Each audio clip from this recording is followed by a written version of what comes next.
आनंद घन ब्रह्म की वाणी में लिपिबद्ध किया गया धर्मदास जी द्वारा। और वो ज्ञान आज इस दास के पास उपलब्ध है।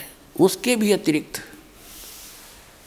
कबीर सागर में, कबीर वाणी में सच्चिदानंद घन ब्रह्म ने कहा है कि इस काल को धोखा देने के लिए मैंने बहुत सा ज्ञान दिया, लेकिन वो मूल ज्ञान है उसको अभी गुप्त रखा था।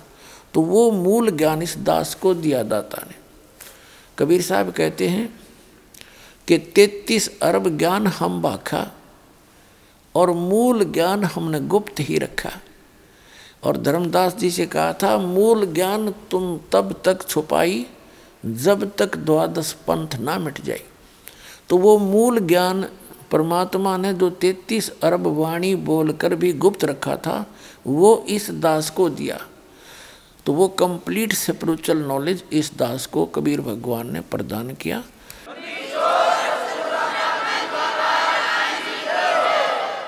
क्योंकि पहले जो भी ज्ञान मालिक ने दिया महापुरुषों को, तो उन्होंने उनको वाणी के माध्यम से, लोकोक्तियों के माध्यम से, शब्दावली के माध्यम से बोला। और वो ऐसे गूढ़ शब्दों में बोला गया कि आम आदमी उसको समझ नहीं सका। तो वो भेद, वो रहस्य छुपा रहा। अब इस दास पे कृपा करी, उन सदग्रंथों के उन गूढ़ रहस्यों को, जैसे वेदों के मंत्र, गीता जी के श्लोक और कुरान शरीफ की आयत, इस दास के अतिरिक्त ना तो मुसलमानों की समझ में आई, ना हिंदू सनातन धर्म के व्यक्तियों के समझ में आई, आचार्य और शंकराचार्य और मंडलेश्वर गुरुओं के नहीं समझ में आई, और ना ही कुरान शरीफ की आयत इन मुल्ला और काजियों के समझ में आई। इस दास पर दया करी। इस दास ने सब ग्रंथों को ठीक से समझा और जाना, आपके रूबरू किया।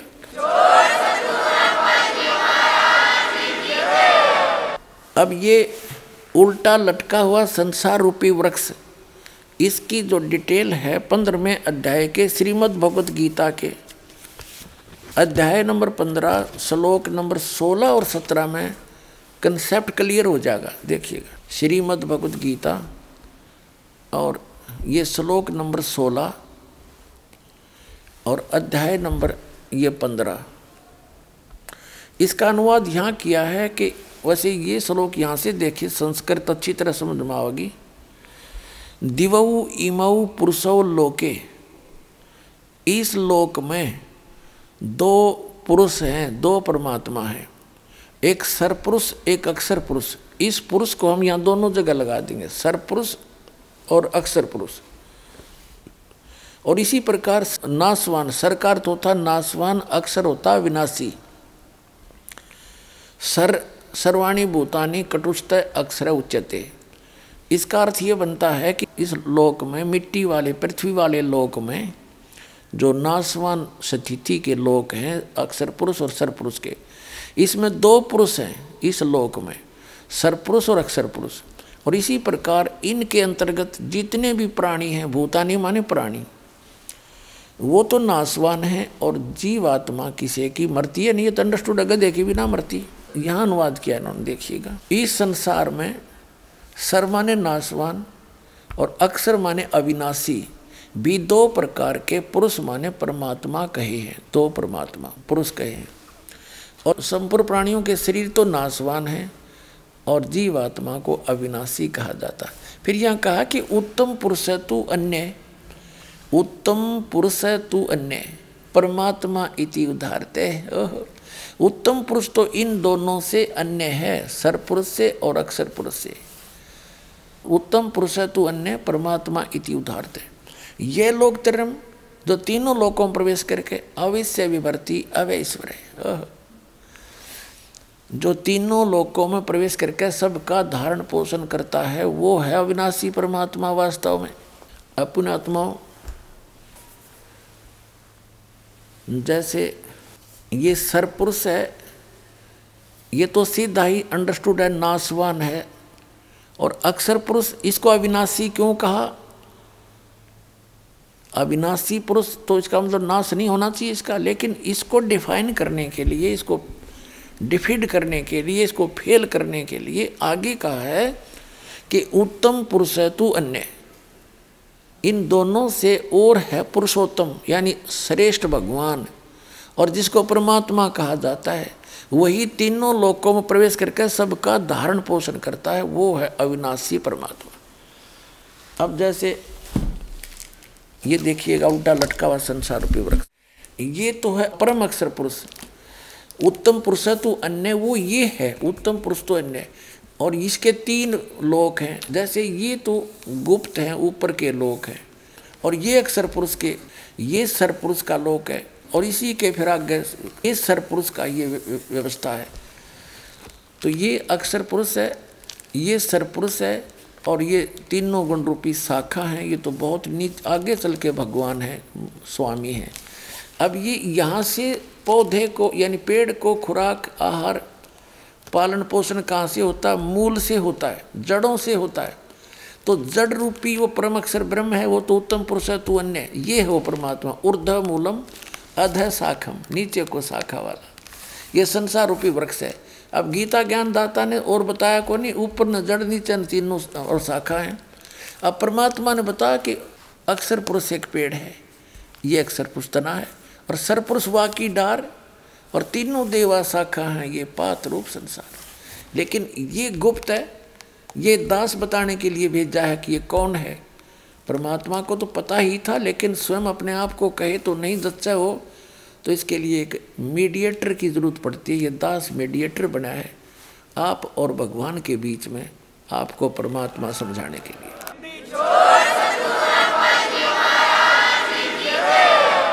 पुण्यात्माओं, पहले परमात्मा की परिभाषा यानी डेफिनेशन ऑफ गॉड सुनाते हैं। प्रभु की परिभाषा, प्रभु माने स्वामी, खुदा। अब जो जितने सतर का खुदा है, जितने सतर का अल्लाह है, वो उतने सतर का अल्लाह है, उतना उसके उतनी शक्ति उसमें है।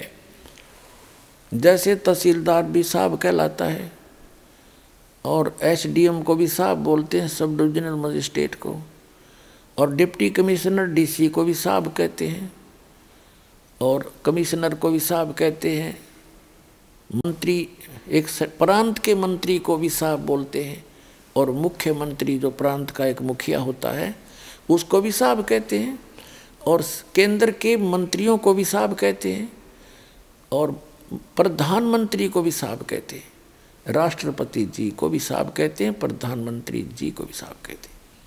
ये सभी प्रभु हैं, ये सभी खुदा हैं, ये सभी गॉड हैं अपने अपने सतर के। इनकी शक्ति को नकारा नहीं जा सकता, लेकिन इनका कंट्रोलर एक है, राष्ट्रपति और फिर प्रधानमंत्री। ओवरऑल कंट्रोलर तो राष्ट्रपति है, लेकिन वर्किंग उसका जो नुमाइंदा है प्रधानमंत्री, ओवरऑल कंट्रोलर होता है राष्ट्रपति जी का नुमाइंदा इंडिया के अंदर। तो ये इसी प्रकार इस पूरे ब्रह्मांडों की स्थिति को समझेंगे हम, ऐसा ही है जैसे मेंबर ऑफ पार्लियामेंट भारत की एमपी की जो सीट हैं वो 500 हैं, वो सभी एमपी साहब कहलाते हैं, मेंबर ऑफ पार्लियामेंट। और जैसे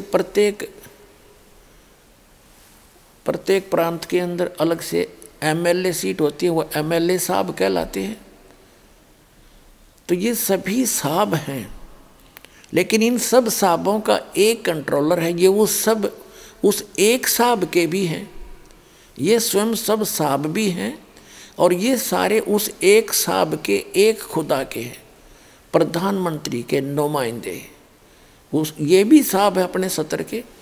अब जैसे किसी ने रजिस्ट्री करवानी है, तो वो चाहे किसी से संबंध रखता, उसका काम तहसीलदार से ही होगा, तो उसके लिए वो तहसीलदार साहब है, उससे ही काम बनेगा, उसको उसने प्रार्थना पत्र लगाना पड़ेगा।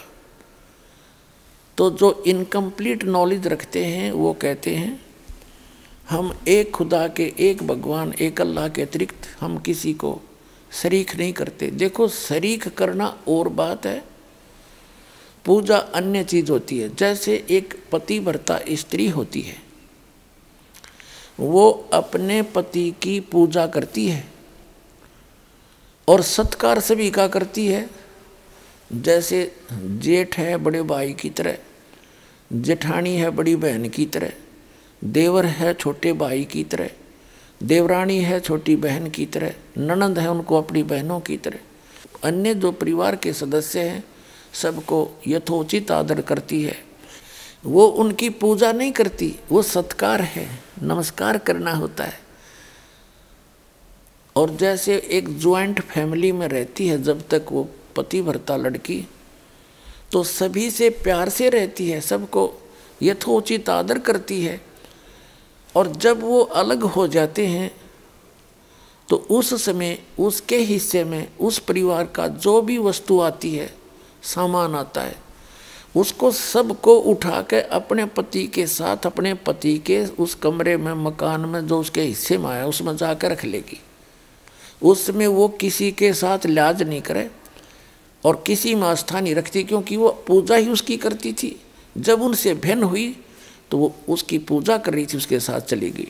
लेकिन जब तक ज्वाइंट फैमिली में रही तो उसका फर्ज बने था प्रत्येक से प्यार से रहे, सबका बड़े छोटे का यथोचित आदर करे, तो वो पतिव्रता कहलाती है। और यदि वही पतिव्रता, यदि वही लड़की अपने पति के अतिरिक्त न सास से मुँह तो डंगते बोले और न ननदते, ना जेठ, ना जेठानी, ना ससुरते, तो वो तो कलियारी होगी। रोज घर में झगड़ा रहे, खेचा तानी रहे, तो वो घर शांति से नहीं रह सकता। तो जो व्यक्ति ये कहते हैं कि हम खुदा के अतिरिक्त किसी को भी शीश नहीं नमन नहीं करते, ये उनकी भूल है। नमस्कार करना ये पूजा नहीं है, ये तो एक आदर करना है, बड़े छोटे का सत्कार करना है, झुक कर प्रणाम करे उनको, तो ये पूजा नहीं है। पूजा तो आत्मा से जिसको चाहते हो उसकी पूजा है, और बाकी सब क्रियाएं हैं ये करनी पड़ती है। जैसे हमने जल निकालना है, जल प्राप्ति के लिए हम पूजा जल की करते हैं। और जल कहाँ है? जमीन में। जमीन से जल प्राप्ति करने के लिए हमारा पूज्य तो है जल, वाटर, और लेकिन हम उसके लिए जो भी प्रोसेस अपनाते हैं, प्रोसीजर, और जो भी उसके उपकरण प्रयोग करते हैं, हम उनकी पूजा नहीं करते, उन क्षेत्र हम क्रिया करते हैं उस पूज्य वस्तु को पाने के लिए। तो जो भी साधना, दंडवत प्रणाम करना, धर्म करना, सुबह दोपहर शाम के ये नित्यनेम करना, नित्य नियम कहो, नमाज कहो, इसको स्वाध्याय कहो या ज्ञान यज्ञ कहो, एक ही बात है। और फिर मंत्र जाप करना, जो यथार्थ मंत्र जाप कर बताए हैं वो करना, ये सब प्रोसीजर है, ये क्रियाएं हैं उस पूज्य वस्तु को पाने के लिए, उस अल्लाहु अकबर यानी कंप्लीट गॉड को पाने के लिए और उस सतलोक में जाने के लिए जहाँ सदा सुखी रहता है प्राणी। तो उसके लिए हमारा पूज्य तो है अल्लाहु अकबर, और बाकी जो उसको पाने के लिए, जैसे जल प्राप्ति के लिए हमने बोकी लगानी पड़ती है, पाइप नीचे उतारना पड़ता है, उसके बाद फिर हैंडपंप लगाना पड़ता है, और फिर हैंडपंप की भी हम फिर पूजा करते हैं, ऐसे हिलाते हैं, तो उससे वो पूज्य वस्तु प्राप्त होती है जिसके लिए हमने सब क्रियाएं की थी। तो इसी प्रकार जो हमारे पूज्य परमात्मा हैं, कबीर देव, कबीर अल्लाह, और वो स्थान पाने के लिए जहाँ कोई दुख नहीं है, वहाँ जाने के लिए हमने ये सब क्रियाएं करनी होती हैं। नमस्कार करना पूजा नहीं, और नमस्कार करे बिना अभिमान नहीं जावे, अभिमान वाले को भगवान नहीं मिल सकता। आधिन्य के पास है पूर्ण ब्रह्म दयाल, मान बड़ाई मारियो बे अदबी सरकार। आज दास बताना चाह रहा है कि जैसे एक प्रांत है, एक स्टेट, उसमें एक मुख्यमंत्री होता है और अन्य उसके मंत्री होते हैं। तो इस एक प्रांत में मुख्यमंत्री का रोल करता है ये ब्रह्म सरपुरुष, जिसने कुरान शरीफ का ज्ञान दिया, जिसने बाइबल का ज्ञान दिया, जिसने श्रीमद् भगवत गीता का ज्ञान दिया, जिसने चारों वेदों ऋग्वेद, यजुर्वेद, सामवेद, अथर्ववेद का ज्ञान दिया। ये एक ब्रह्मांड के अंदर मुख्यमंत्री का रोल करता है और इसके 3 पुत्र हैं, रजगुण ब्रह्मा, सद्गुण विष्णु, तमगुण शिव जी। ये इसके प्रधान हैं, 3 एक विभागीय मंत्री हैं। इसके इनके अतिरिक्त, इनके अंतर्गत और बहुत से देव हैं, जैसे वरुण जल का देवता और सूर्य देवता जो सभी प्रकाश स्रोतों का इंचार्ज है। जैसे कोई बिजली महकमा है, बिजली महकमे का जो मंत्री है जिसे पावर मिनिस्टर बोलते हैं, वो कोई पावर हाउस नहीं होता, कोई जड़ नहीं है, वो एक व्यक्ति है चलता फिरता। वो एक मंत्री है, कंट्रोलर है उस बिजली के महकमे का। इसी प्रकार जैसे इरिगेशन मिनिस्टर होता है, यानी सिंचाई नहरों का मंत्री, तो वो नहर नहीं होता। ऐसे ही सूर्य देव है, सूर्य एक देवता है। वो सभी ये जो आग का गोला सूर्य आपको दिखाई देता है, इन ऐसे ऐसे बहुत गुणे सूर्य हैं इस सौर मंडल में, और इन सभी प्रकाश स्रोतों का वो इंचार्ज है, वो मंत्री है अलग से। और जैसे जितने भी पृथ्वी हैं, इनका भी एक देव है, पृथ्वी देवी है। इन सभी ग्रहों की वो संचालक है, उसके अंतर्गत आते। तो ये सभी देवता हैं, ये सभी स्वामी हैं, अपने अपने विभाग के साब हैं, खुदा हैं, अल्लाह हैं। ये सारे खुदा हैं, लेकिन ये इन सब का ओवरऑल कंट्रोलर जो खुदा है, जो असंख्य ब्रह्मांड का स्वामी है, वो अल्लाह ताला है। उसको इसलिए तो अल्लाह ताला का, इसलिए उसको अल्लाह अकबर का, बड़ा भगवान का। इसका मतलब छोटे भगवान भी हैं, छोटे खुदा भी हैं, तभी तो उसको बड़ा कहा ना। बड़े कहने की आवश्यकता नहीं थी, जब और खुदा होते ही नहीं थे। अगर और प्रभु ना होते और स्वामी ना होते तो उसको बड़ा कहने की क्या आवश्यकता थी, उसको कबीर कहने की क्या आवश्यकता है, जैसे बड़ा मानते मुसलमान भाई। तो अल्लाह अकबर यानी बड़ा भगवान, बड़ा खुदा, बड़ा अल्लाह। तो छोटे अल्लाह भी हैं, यानी छोटे भगवान भी हैं, छोटे प्रभु भी हैं, अपने अपने क्षेत्र के हैं। ये आपको डिफाइन कर ही दिया, ज़्यादा कहने की जरूरत नहीं। अब आपको दिखाते हैं जो कुरान शरीफ का ज्ञानदाता और श्रीमद् भगवत गीता का ज्ञानदाता और वेदों का ज्ञानदाता, इन 4 वेदों का। 5वां वेद सूक्ष्म वेद है, जिसको तत्व ज्ञान कहते। वो तो कंप्लीट गॉड गिवन है, उस पूर्ण परमात्मा का दिया हुआ, अपने मुख कमल से आकर बोला है, वो तो इस दास के पास उपलब्ध है। उसी ज्ञान के आधार से तो सारा ज्ञान समझ में आया, नहीं तो सब उलट पुलट हो ही रहा था। तो ये कितना परमात्मा है, कितना स्वामी है, जो कुरान शरीफ का ज्ञानदाता और बाइबल का ज्ञानदाता। यानी बाइबल के अंदर 3 बुक, होली बुक इकट्ठी जल्द हैं। नंबर 1 तौरात, नंबर 2 जबूर, नंबर 3 इंजिल। उन तीनों का संग्रह बाइबल कहलाता है। तो उनका ज्ञानदाता भी ये ब्रह्म है, कुरान शरीफ का ज्ञानदाता भी ये ब्रह्म है, और श्रीमद् भगवद गीता का ज्ञानदाता भी ब्रह्म है, और इन 4 वेदों का ज्ञानदाता भी ब्रह्म है। और परम अक्षर ब्रह्म ने आकर के वो मूल ज्ञान दिया है, जिसमें और आल ज्ञान है। और ज्ञान सब ज्ञानड़ी, वो कबीर ज्ञान सो ज्ञान, और जैसे गोला तोब कायम करता चला मैदान। वो ज्ञान है परमात्मा का दिया हुआ। अब आपको दिखाते हैं वो कितना भगवान है, ये जिसको मुसलमान भाई अपना अल्लाह ताला मानते हैं, जिसने कुरान शरीफ का ज्ञान दिया, उसको वे अपना खुदा मानते हैं, और गलती से उसको वो अल्लाह अकबर भी कहते हैं। जबकि सूरत फुरकानी, कुरान शरीफ के अंदर सूरत फुरकानी 25 और आयत नंबर 52 से 59 में वो कुरान शरीफ का ज्ञानदाता, जो मुसलमान भाई जिसको अपना अल्लाह मानते हैं, वो तो खुद कह रहा है कि वो तो कबीर है, वो तो अल्लाह बड़ा है, जिसने 6 दिन में सृष्टि रची और 7वें दिन तख्त पर जा बैठा। उसका ज्ञान किसी बाखबर से पूछ लो, उसने जब पल्ला झाड़ दिया, वो तो जानता है नहीं उस अल्लाह अकबर के बारे में, उस बड़े भगवान के बारे में तो वो जानता है नहीं, जिसने 6 दिन में सृष्टि रची, 7वें दिन तक तो जा बैठा, उसके विषय में ये दास जानता है और ये भेजा है बताने के लिए। अब अपना कल्याण करवा लो अग्रम अग्रम छोड़ के।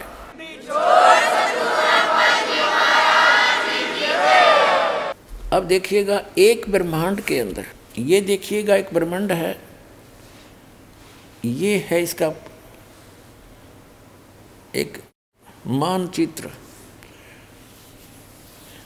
ये एलिपिकल शेप है इसकी, अंडे जैसी, ये ऐसे इतना।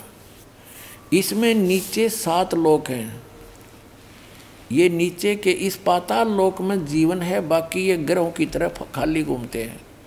ये पाताल लोक है, ये रसातल, तलातल, ये नरक टाइप हैं, ये सारे नरक टाइप, इसमें जीवन है। इसके बाद ये पृथ्वी लोक है, फिर और ये है स्वर्ग लोक। इन 3 लोकों में, पाताल लोक, पृथ्वी लोक और स्वर्ग लोक, इन 3 लोकों पर इन श्री ब्रह्मा जी रजगुण, श्री विष्णु जी सतगुण और श्री शिव जी तमगुण का अधिपत्य है। इन तीनों पर, पृथ्वी लोक पर, पाताल लोक और स्वर्गलोक। ये है ब्रह्मलोक, ये है एक ब्रह्मलोक, इसी ब्रह्मांड के अंदर एक ब्रह्मलोक है। ये सारा मिला के इतना, इसके अंदर इस काल भगवान ने, ये चारों तरफ समुद्र ही समुद्र है, बहुत गहरा समुद्र है, ये समुद्र है। और इसमें इस काल भगवान ने क्या रचना की है, ये एक महा इंद्र का द्वीप बना, इसको महास्वर्ग कहते हैं, इसको महास्वर्ग कहते हैं।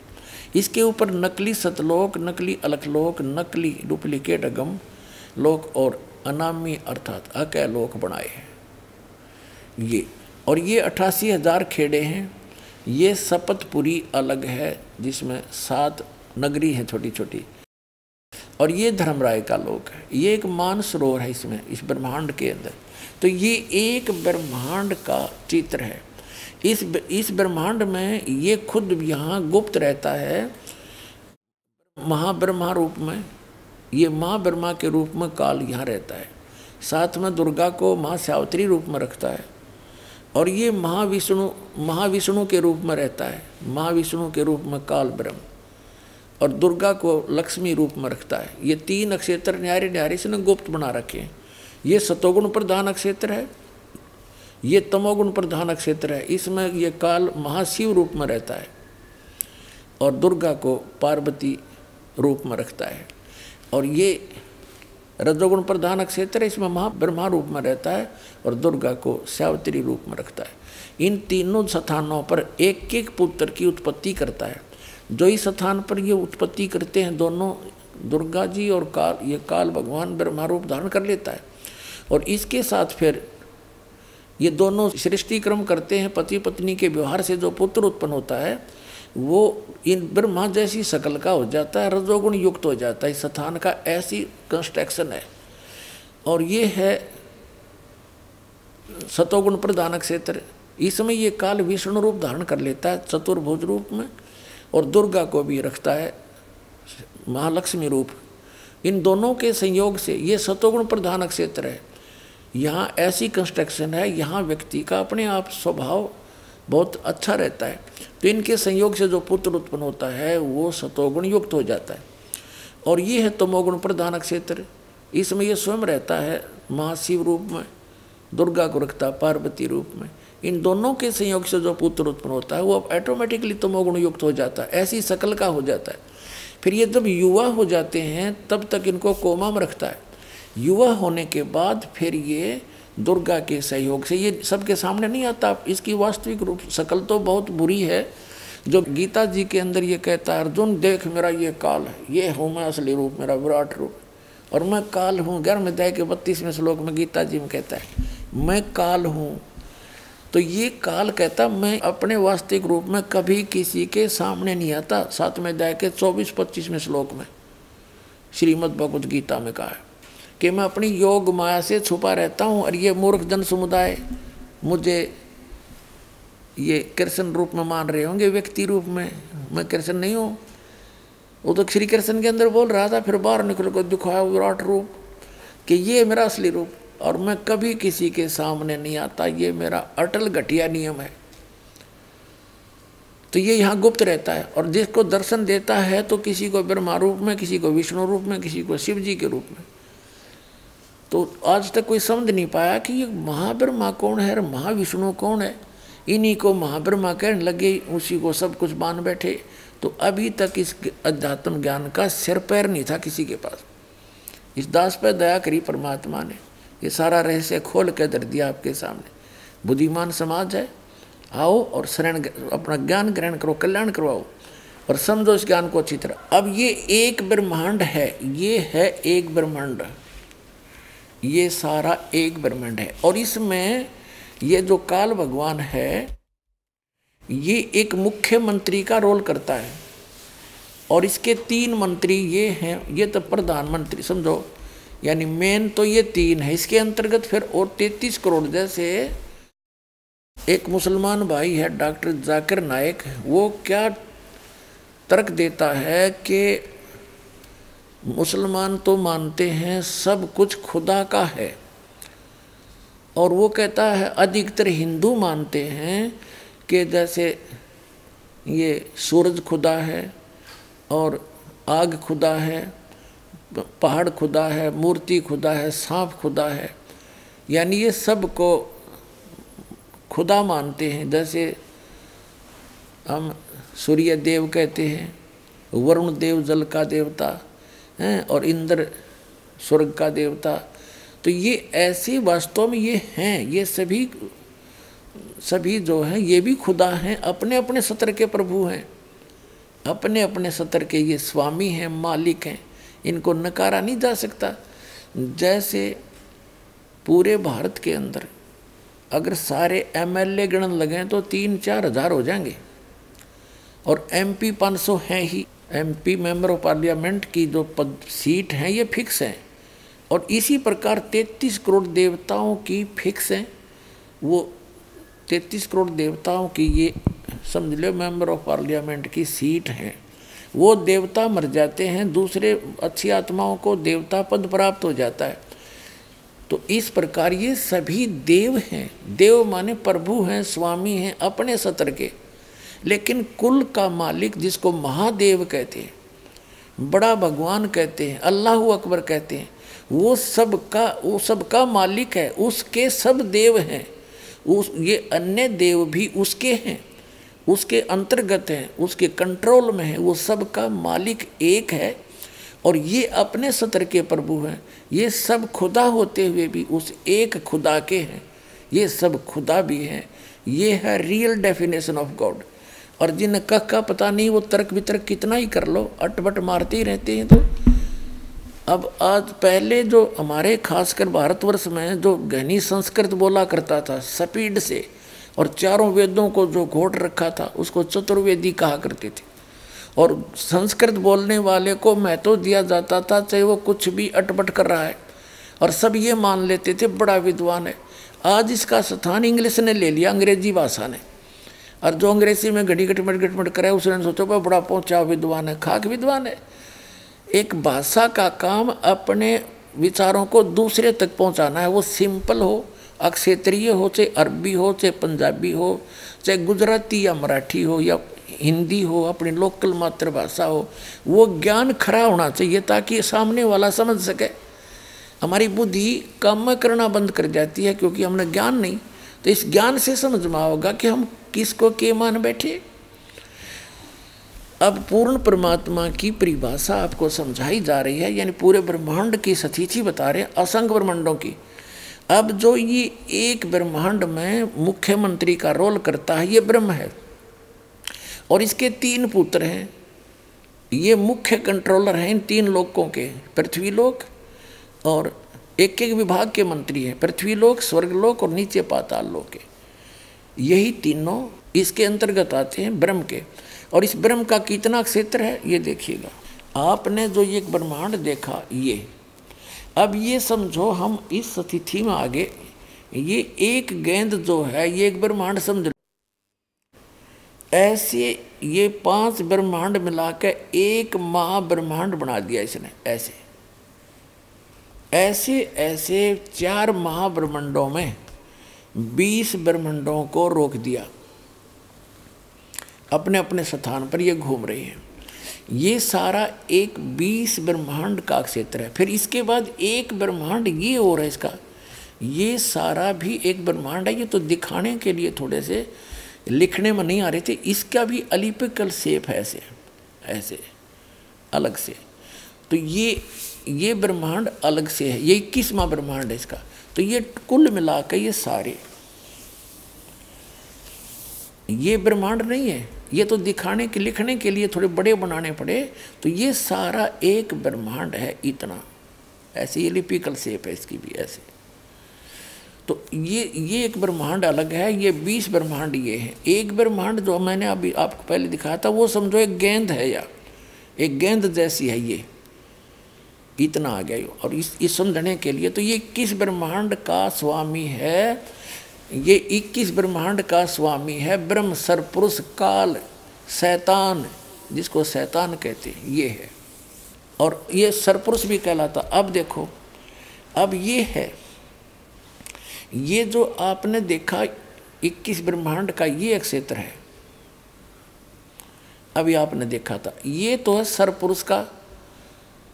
और इसके बाद जो ये स्थान है इतना, ये रेड लाइन जो है ये वाली, ये है 7 संख ब्रह्मांड इस परब्रह्म के, जिसको अक्षर पुरुष भी कहते हैं। ये सरपुरुष है, ये अक्षर पुरुष है। और ये ओवरऑल कंट्रोल जो अल्लाह अकबर है, अल्लाह अकबर है, अल्लाह अकबर यानी बड़ा भगवान, वो ये है। ये छोटे छोटे जो डॉट दिखे ये सारे ब्रह्मांड हैं, ये चारों तरफ ये सारे, ये सतलोक है सारा, ये सतलोक ये। और इसके ये है वो मूल मालिक अल्लाह अकबर, जो 7 में वो कहते हैं ना, अर्श कुर्स पर अल्लाह तकत है, खालिक बिन नहीं खाली। तो ये तकत है उस मालिक का, स्थान है, सिंहासन है। और इसके अंतर्गत ये परब्रह्म 7 संग ब्रह्मांड वाला ये भगवान भी इसी के अंतर्गत आता है। और ये काल भगवान, ये जो कुरान शरीफ का ज्ञानदाता और श्रीमद् भगवद गीता का ज्ञानदाता, चारों वेदों का ज्ञानदाता और इन पवित्र बाइबल का ज्ञानदाता, ये है। ये तो इतना अल्लाह है, इतना खुदा है, बस ये इतना, ये 21 ब्रह्मांड का। और इसके बाद ये देखो 7 संख ब्रह्मांड परब्रह्म के, अक्षर पुरुष के। और ये है असंख्य ब्रह्मांड ओवरऑल कंट्रोलर, ये है वो कुल का मालिक, ये है वो अल्लाह अकबर, बड़ा भगवान ये है। और इसके फिर अन्य ऊपर लोक और हैं, अलख लोक और अगम लोक और अनामी लोक, जिसको अलह लोक भी कहते हैं। ये ओवरऑल कंट्रोलर, ये मालिक ही अन्य लोकों में भी अन्य रूप धारण करके यही परमात्मा सबका कंट्रोल करता है। और ये है वो मूल मालिक, संसार रूपी वृक्ष की ये जड़ है, वो परम अक्षर ब्रह्म, वो अल्लाह अकबर, वो जड़ है पूरे संसार रूपी वृक्ष की, जो सबका धारण पोषण करता है तीनों लोकों में प्रवेश करके। अब 3 लोक कैसे हो गए? ये ऊपर का जो लोक हैं, सतलोक, अलखलोक, अगमलोक और अकय लोक, ये एक लोक अविनाशी स्थान बोला जाता है, उसकी अलग डिवीजन बना दी गई है। और नीचे के ये 2 लोक, जैसे सरपुरुष इस ब्रह्म के और अक्षर पुरुष इस परब्रह्म के 7 संग ब्रह्मांड, और ब्रह्म के सरपुरुष के सरब्रह्म के ये 21 ब्रह्मांड, ये 2 लोक अलग हैं प्रत्येक। जैसे सरपुरुष का लोक, एक अक्षर पुरुष का लोक, और ये परम अक्षर पुरुष का ये ऊपर का स्थान, ऊपर के अविनाशी जो स्थान है, वो भी एक लोक कहलाता है। तो इस प्रकार इन तीनों लोकों में जितने भी प्राणी हैं, सबका धारण पोषण ये परमात्मा ही करता है। यानी जो संसार रूपी वृक्ष की जड़ है, मूल है, और मूल से पूरे वृक्ष को आहार मिलता है, वो है अल्लाह अकबर। और ये कुरान शरीफ का ज्ञानदाता तो 21 ब्रह्मांड का स्वामी है, और गीता का ज्ञानदाता ये वही है, और वेदों का ज्ञानदाता भी यही है, बाइबल का ज्ञानदाता भी यही है। तो ये तो उस अल्लाह अकबर की जानकारी भी नहीं रखता, उसके लिए तो ऑप्शन छोड़ दिया, कोई तत्वदर्शी संत बताएगा। ये है वो तत्वदर्शी संत, आओ और कल्याण करा लो।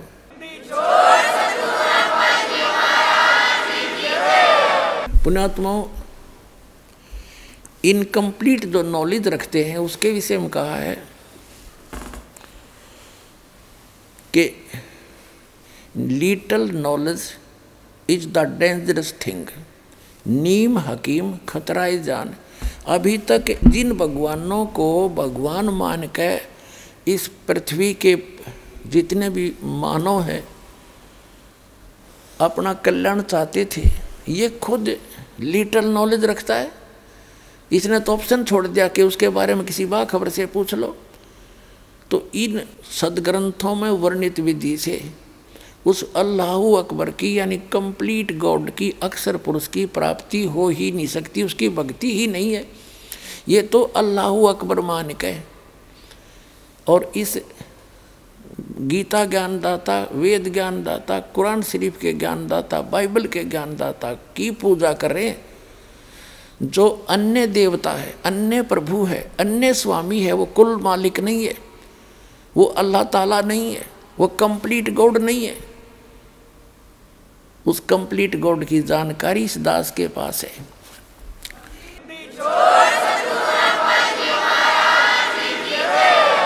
अपने आत्माओं, मुसलमान धर्म के भाई जो हैं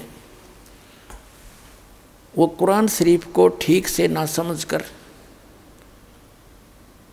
उन्होंने क्या विधान बना रखा है, ठीक से ना समझकर उसके श्लोकों को, मंत्रों को, आयतों को उन्होंने ये फाइनल कर दिया है कि कुरान शरीफ का ज्ञान दाता जिसको ये अपना अल्लाह ताला मानते हैं वो क्या कहता है, उन्होंने कैसा विधान जान लिया कि ऐसा कहा गया है। इन्होंने क्या मान रखा कि पुनर्जन्म नहीं होता, पुनर्जन्म नहीं होता। तो पूरे इस संसार की वो कैसे डेफिनेशन बनाते हैं, बताते हैं। वो क्या बताते हैं, पुनर्जन्म नहीं होता, उसके लिए वो क्या पली देते हैं, वो क्या तर्क देते हैं।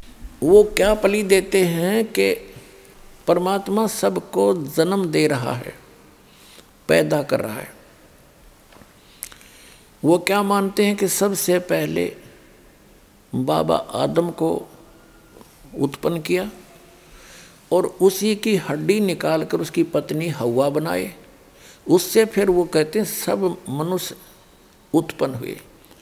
और ये मुसलमान भाई भी बाबा आदम को अपना प्रथम पुरुष मानते हैं।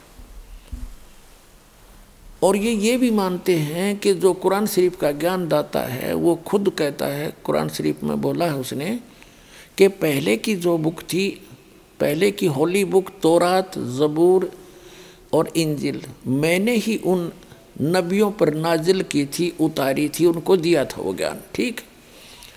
और ये भी कहते हैं मुसलमान भाई कि कुरान शरीफ अकेले मुसलमानों के लिए नहीं, सभी प्राणियों के लिए, संसार के सभी मानवों के लिए। तो इसका मतलब जो पहले थे उन पर भी लागू और आगे भी लागू होगा ये। ठीक। अब पुनर्जन्म के बारे में वो नहीं मानते। वो क्या कहते हैं कि एक बार आप पैदा हो गए, आपकी मृत्यु जैसी भी उस भगवान ने निर्धारित कर रखी है वो हो जाएगी। उसके बाद आप कब्रों में दबा दिए जाओगे। ठीक। और जब कयामत आवेगी, यानी कयामत माने महाप्रलय होगी, पृथ्वी भी नहीं रहेगी, सारा कुछ नाश हो जाएगा, आकाश भी नहीं रहेगा। उस समय आप सभी को उन कब्रों से निकाला जाएगा और फिर जीवित किया जाएगा। जिन्होंने कुरान शरीफ के ज्ञानदाता की आज्ञा का पालन किया और उसके अनुसार भक्ति साधना उपासना करते रहे, वो तो जाएंगे जन्नत में। और जिन्होंने आज्ञा का पालन नहीं किया, जो विमुख रहे और बकवाद करते रहे, वो जाएंगे नरक में। स्वर्ग को कहते हैं वो जन्नत यानी बहिश्त, और नरक को कहते हैं दोजख। तो सदा के लिए फिर कोई जन्म नहीं होगा, इनका मानना है। किनका? मुसलमान भाइयों का। ये दोष मुसलमान भाइयों का नहीं है, उनके कुरान शरीफ के पढ़कर सुनाने वालों की गलती रही है, वो समझ नहीं सके। जैसे पवित्र बाइबल के अंदर जो वर्णन है परमात्मा नर आकार है, उसको स्पष्ट लिखा है प्रथम ही उत्पत्ति में, और आज तक सब उसको निराकार बता रहे। तो वो उस ईसाई धर्म और यहूदी धर्म के व्यक्तियों का दोष नहीं है, उसके पढ़ने वालों की त्रुटि है। ऐसे ही गीता जी के अंदर जो वर्णन है, ये श्री कृष्ण जी को सुप्रीम पावर मान रहे थे। गीता जी के जो अनुवाद करता और इसके विवेचन करता, इस पर प्रवचन करता हमारे हिंदू धर्म के आचार्य और शंकराचार्य, संत महंत और मंडलेश्वर, इनको कख भी पता नहीं था। तो ये दोष हिंदू धर्म के व्यक्तियों का नहीं है, ये दोष उन नीम हकीम गुरुओं का जो समझ नहीं सके इस पवित्र ग्रंथ के रहस्य को। इसी प्रकार ये कुरान शरीफ के अंदर जो गूढ़ रहस्य है उसको ना समझकर जो मुसलमान धर्म के सभी लोग भ्रमित हैं, वो उनका दोष नहीं है, वो उन मुल्ला और काजियों का है जो उनको समझ नहीं सके, ढंग से समझा नहीं सके। अब इन्होंने तो फाइनल कर दिया कि जो जन्म ईब ताप का हो गया और मृत्यु हो जाएगी, कब्र में दबा दिए बस, उसके बाद कभी कयामत आवेगी, आखिरत आवेगी। आखिरत माने अंत आवेगा, तो उस समय सबको एक वचन से वो अल्लाह जीवित कर देगा, और फिर स्वर्ग में जाने वाले स्वर्ग में जाओ, नरक में जाने वाले नरक में, फाइनल कर दिया, फिर कभी कुछ नहीं होगा। ये मानना है मुसलमान धर्म के व्यक्तियों का। पहले भी नहीं हुआ है ऐसा, एक ही बार होगा, यू फाइनल है इनका। अगर पहले कभी हुआ होता जन्मवीर, फिर कयामत आई होती, तो पुनर्जन्म आपा हो गया। तो ये मानते नहीं पुनर्जन्म को, बिल्कुल नहीं मानते। तो पुण्यात्माओं, उस जन्नत ने शर्मा मारेंगे, अरबों वर्ष तक उस कब्र में घुसड़े पड़े रहे हम, अरबों वर्ष के बाद फिर कभी कयामत होगी, जब उसमत निकाले जाएंगे। इस तक बूढ़ी कैद तो पहले भोग लिया हमने, चाहे नरक में जाओ चाहे स्वर्ग में, इससे बूढ़ा नरक क्या होगा। लेकिन वास्तविकता क्या है कि पुनर्जन्म होता है। ये कयामत कब आती है? ब्रह्मा जी का एक दिन जब संपूर्ण होगा, ब्रह्मा जी का एक दिन जब पूरा होगा, तो पूरी पृथ्वी पर प्रलय हो जाएगी।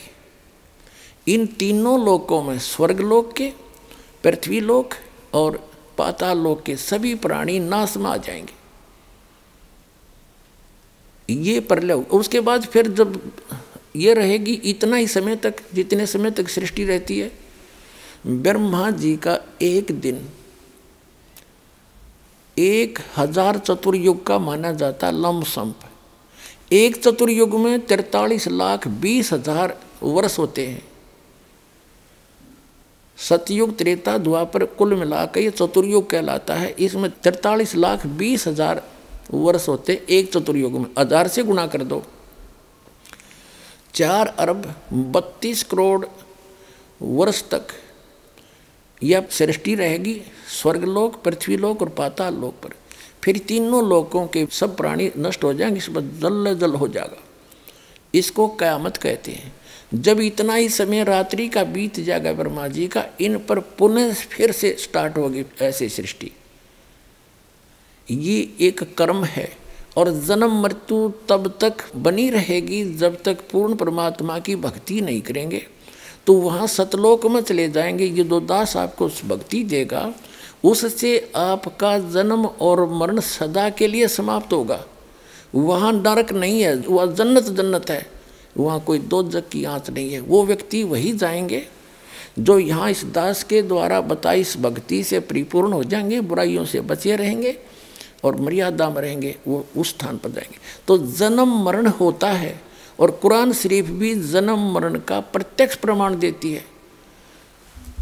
पहले तो आप जी ने ये समझना पड़ेगा कि कुरान शरीफ के पढ़ने वाले आज तक नहीं समझ सके। कुरान शरीफ में सूरत फुरकानी 25 आयत नंबर 52 से 59, यदि इन्होंने समझा होता तो कुरान शरीफ के ज्ञानदाता को ये अल्लाहु अकबर नहीं कहते, क्योंकि वो तो खुद कह रहे हैं अल्लाहु अकबर की जानकारी तो कुरान शरीफ का ज्ञानदाता रखता ही नहीं। एक बार आपको रूबरू करते हैं। ये देखिएगा पवित्र कुरान शरीफ, ये है कुरान शरीफ यह वह इलामी किताब है जिसमें कोई संदेह की गुंजाइश नहीं। ये कहते हैं कि इसमें जो लिखा फाइनल है हमारे लिए, कुरान शरीफ। और ये है सह अनुवाद सटीपन। इसका अर्थ है सह अनुवाद सटीपन शास्त्रीय अरबी पद्धति पर नागरी लिपि में रूपांतरकार नंद कुमार अवस्थी, शेरवानी संस्करण। अब आगे देखते हैं। ये वही है जो का तो जो टाइटल पेज पर था, जिल्द पर था, ये देखिएगा। शेरवानी संस्करण है, प्रकाशक है लखनऊ, किताबघर, मौसम बाग, सीतापुर रोड, लखनऊ से। और ये आज का अनुवाद नहीं है, 1969 से चल रहा है ये 17वां संस्करण 2008 ईस्वी में।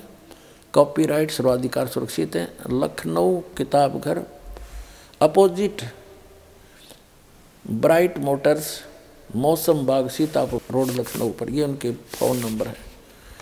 ये प्रथम संस्करण 1969 में छपा था।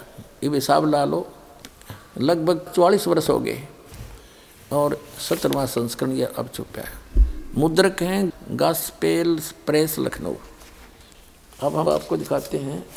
ये है कुरान शरीफ, सूरत फुरकानी और 25, 604 पृष्ठ पे। यहाँ ये नीचे ये 51 आयत यहाँ समाप्त होती है। ये 52वीं शुरू होती है। फला तुतियल काफिरन व जाहिदुम बिही जिहादन कबीरन। ये कबीर शब्द है। जैसे संस्कृत में मैं हलंत वाला एक्स्ट्रा लगाते हैं तो ये कबीर शब्द है, कबीर। ये 52वीं आयत में। और इनका अनुवाद भी इन्होंने यहाँ कर दिया। ये तो अरबी भाषा में डीपी नागरी लिखी है। ये 51वीं आयत समाप्त हुई, 52वीं प्रारंभ होती है। कुरान शरीफ का ज्ञानदाता अपने नबी, अपने पैगंबर हजरत मोहम्मद को हिदायत दे रहा है, इंस्ट्रक्शन दे रहा है कि सुनो। तो ए पैगंबर, तुम काफिरों का कहा न मानना और इस कुरान की दलीलों से, या मैं जो तुझे कह रहा हूँ उनका सामना बड़े जोर से करो। ये कबीर का अर्थ इन्होंने बड़ा कर दिया। हाँ, ये जिहाद का अर्थ लड़ना नहीं होता। ये जिहाद जो है लठ बजाना नहीं, यानी उनकी बातों में नहीं आना। कुरान शरीफ का ज्ञानदाता कहता है कि काफिर नहीं मानते कि कबीर वो बड़ा भगवान है कोई। तुम तो ये पैगंबर, तुम काफिरों का कहा न मानना और इस कुरान शरीफ की दलीलों से उनका सामना बड़े जोर से करो। इन्होंने कबीर का अर्थ बड़ा कर दिया। इसका अर्थ वास्तव में ये बनता है कि कुरान शरीफ का ज्ञानदाता कह रहा है कि जो ये काफिर लोग हैं ये नहीं मानते कि कोई बड़ा और भगवान है, इनके शब्दों में।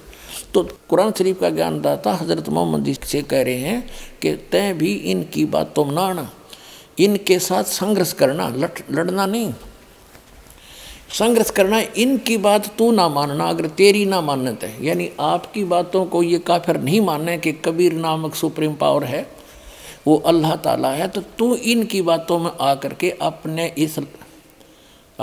इस यथार्थ ज्ञान को भूल ना जाना, छोड़ना नहीं। अब क्या बताया है देखो। तो ए पैगंबर यानी हज़रत मोहम्मद कुरान शरीफ का ज्ञानदाता कह रहा है तो काफिरों का कहा न मानना और इस कुरान की दलीलों से, यानी मैं तुझे जो संदेश दे रहा हूँ इससे उनका सामना बड़े जोर से करो। इसका अर्थ ये है कि कबीर के लिए तू संघर्ष कर, उनकी बात ना मानना, तू सच्ची मान लेना। अब आगे बताया, इसका क्लियर हुआ। देखिए अब ये आपने 52 आयत पढ़ ली। अब 53 में कुरान शरीफ का ज्ञानदाता कहता ये कबीर जो बड़ा भगवान है वो वही है जिसने 6 दिन में सृष्टि रची और 7वें दिन तख्त पर जा बैठा, और जिसने सारी सृष्टि रची, ससुराल वाले बनाए, बहू बेटी बनाई, सब मनुष्य पैदा किए, पृथ्वी और आसमान के बीच में जो भी कंस्ट्रक्शन है, रचना है, उसने ही की। तो कुरान शरीफ का ज्ञानदाता तो रचनार भी कौन, ये तो कोई और बता रहा है कि वो है सारी सृष्टि का रचने वाला और वो अल्लाह बड़ा है। वो 6 दिन में सृष्टि रचकर 7वें दिन तख्त पर जा बैठा। तो कुरान शरीफ का ज्ञानदाता वो अल्लाह बड़ा नहीं है। देखो अब हम 53 आयत पढ़ेंगे।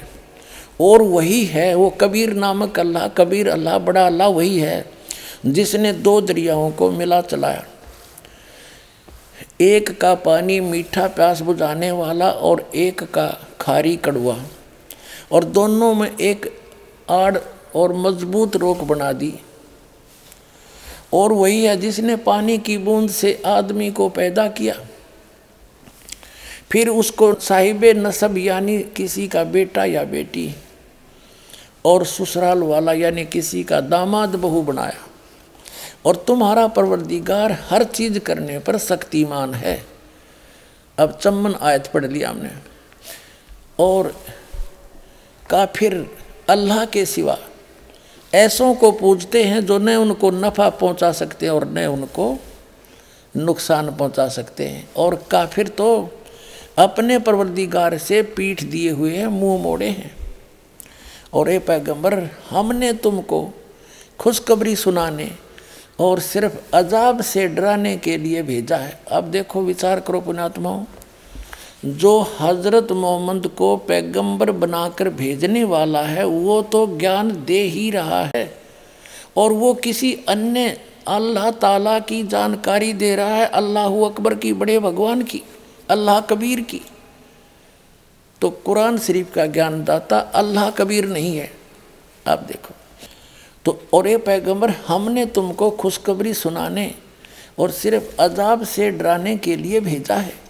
इन लोगों से कहो कि मैं तुमसे इस अल्लाह के हुक्म पर कुछ मजदूरी नहीं मांगता। हाँ, जो चाहे अपने परवरदिगार तक पहुँचने की राह इख्तियार कर ले। और ए पैगंबर, उस जिंदा पर भरोसा रखो। ओ जिंदा, जो अरबी भाषा है उसमें जिंदा शब्द लिखा है, उसका अर्थ जिंदा है। जिंदा का अर्थ है, क्योंकि ये परमात्मा जिन भी महापुरुषों को मिले हैं वो अल्लाह अकबर यानी ग्रेट गॉड, कंप्लीट गॉड, वहाँ से चल कर आता है, स्वयं सह शरीर आता है। और जिंदा महात्मा का रूप बनाकर अच्छी आत्माओं को मिलता है। ये वेद गवाही देते हैं और आंखों देखा संत गवाही देते हैं। तो आदरणीय धर्मदास साहिब जी को भी जिंदा महात्मा के रूप में मिले, एक संत के रूप में, जिंदा एक बाबा के रूप में। आदरणीय मुलुकदास जी को भी जिंदा बाबा के रूप में मिले। आदरणीय नानक साहिब जी को भी बेई नदी पर जिंदा महात्मा के रूप में मिले। और आदरणीय दादू साहिब जी को भी जिंदा बाबा के रूप में मिले। आदरणीय गरीबदास साहिब जी को गांव छुड़ानी, जिला ददर हरियाणा के खेतों में, छुड़ानी के खेतों में जब गऊ चरा रही थी, वहाँ सतलोक से आए परमात्मा जिंदा महात्मा के रूप में, थोड़ी सी दूर पर आकर उतर के उनसे मिले। उनको सचखंड ले गए, इन सब महात्माओं को फिर वापस छोड़ा। तो इन सभी महात्माओं ने कहा कि जैसे आदरणीय गरीबदास साहिब जी ने कहा कि अनंत कोट ब्रह्मांड का एक रति निवार सतगुरु पुरुष कबीर हैं, ये कुल के सिरदनार।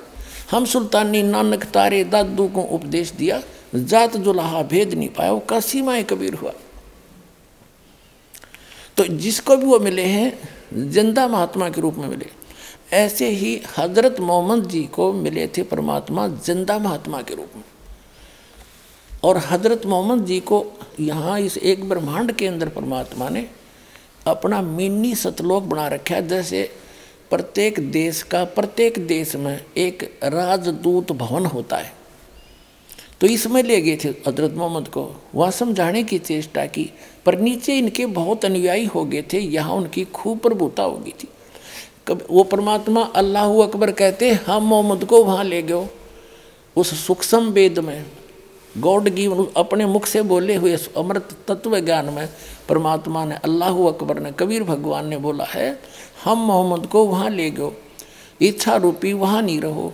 उल्ट मोहम्मद मैल पठाया, गुज बीरज एक कलमा लाया, रोजा बंग नमाज दई रे, बिस्मल की नहीं बात कही रे। मारी गऊ शब्द के तीरम, ऐसे होते मोहम्मद पीरम, और शब्द फिर जवाई। और उसका जीव रखा, मांस नहीं खाया उन्होंने। गऊ शब्द मारी हजरत मोहम्मद ने वचन से, अपनी सिद्धि से, और उसको वचन से जीवित कर दिया। कहते हैं फिर उस गाय को मांस नहीं खाया उन्होंने, उस जीव की रक्षा की उन्होंने। मारी गऊ शब्द के तीरम, ऐसे होते मोहम्मद पीरम, शब्द फिर जवाई। अंसा रखा यानी जीव की रक्षा की, मारा नहीं, खत्म नहीं किया गाय को, और गोश्त नहीं बख्या, गोश्त मांस नहीं खाया। ऐसे पीर मोहम्मद भाई। तो ये कहते हैं कि जिंदा महात्मा के रूप में जो तुझे मिला था उस पर भरोसा रखना, वो पूर्ण परमात्मा है, वो अल्लाह अकबर है। कुरान शरीफ का ज्ञान दाता कह रहा है, लेकिन उस अल्लाह अकबर से वो स्वयं परिचित नहीं है। संकेत कर रहा है कि जो तुझे जिंदा महात्मा के रूप में मिला था। एक बार तो हजरत मोहम्मद जी ने एक बकरे को वचन से मार दिया था, वचन से जीवित कर दिया था। फिर एक बार उन्होंने गाय को मारा, लेकिन गाय को मारा तो उनसे जीवित नहीं हुई। तब उन्होंने अल्लाह अकबर कह के पुकारा, तो वो अल्लाह अकबर पुकारने से वो पूर्ण परमात्मा अल्लाह अकबर एक सूक्ष्म रूप में आए, जिंदा महात्मा का ही रूप बनाकर आते। वो केवल हजरत मोहम्मद को दिखाई दे रहे थे, किसी अन्य को नहीं दिखाई दे रहे थे। गऊ मार तो दी थी एक बार हजरत मोहम्मद जी ने, फिर दोबारा जीवित ना हुई। तब उन्होंने पुकारा उस मालिक को, परमात्मा आए और सूक्ष्म रूप में आकर, वो सूक्ष्म रूप का अर्थ होता अन्य को नहीं दिख रहे थे, उनको दिखाई दे रहे थे, और वह गऊ जीवित कर गए। तब कहते हैं जब हम मोहम्मद याद किया रे और शब्द स्वरूपी सूक्ष्म रूप में हम वेग गया रे, तुरंत गया, और मुई गऊ हमने तुरंत जिवाई। जब मोहम्मद का निश्चय आई, तुम कबीर अल्लाह दरवेशा, और मोहम्मद का जब गया अंदेशा। और उसके बाद फिर उन्होंने खूब पुकार लिया, मुझे ले चलो वहाँ पर। फिर वो नहीं लेकर गए, क्योंकि उन्होंने अवज्ञा कर दी थी मालिक की उस वाणी का। तो कहने का भाव ये है कि अब वो कह रहा है उस पूर्ण परमात्मा के डर से ये ज्ञान तो सत्य देते हैं, लेकिन अपना हाथ खड़ा कर देते हैं कि मैं उसके बारे में मैं नहीं जानता, किसी और से पूछ लो। ऐसे ही श्रीमद् भगवद गीता अध्याय नंबर 4 के श्लोक नंबर 34 में गीता ज्ञान दाता यही है जो कुरान शरीफ का ज्ञान दाता है। वो कह रहा है कि वो तत्व ज्ञान के अंदर उस पूर्ण परमात्मा की कंप्लीट जानकारी है, पूर्ण जानकारी। उस तत्व ज्ञान को किसी तत्वदर्शी संतों के पास जाकर पूछ, गीता ज्ञान दाता कहता मैं नहीं जानता। यजुर्वेद अध्याय नंबर 40 के मंत्र नंबर 10 में भी स्पष्ट कर दिया है, वही वेद ज्ञान दाता भी वही है जो कुरान शरीफ का ज्ञान दाता है। वो कहता है कि परमात्मा को कोई तो शंभुआत्मा ने जन्म लेकर रामकृष्ण के रूप में अवतार धार के आना मानते हैं, कुछ उसको वो जन्म नहीं लेता जन्मा मानते हैं। इसकी यथार्थ जानकारी वो कैसा है भगवान, वो धीरा नाम देंगे, तत्वदर्शी संत देंगे, उनसे पूछो। ऐसे कुरान शरीफ में आगे दिखाता हूँ अभी आपको। तो वो तत्वदर्शी संत, वो तत्व ज्ञान वो परमात्मा ही बता कर जाता है, या फिर अपना नबी भेजता है। वो नबी ये दास है, अंतिम नबी, अंतिम पैगंबर, अंतिम उस परमात्मा का भेजा हुआ उनका दास, और पूरे विश्व का कल्याण होगा, मान जाएंगे दास की बात।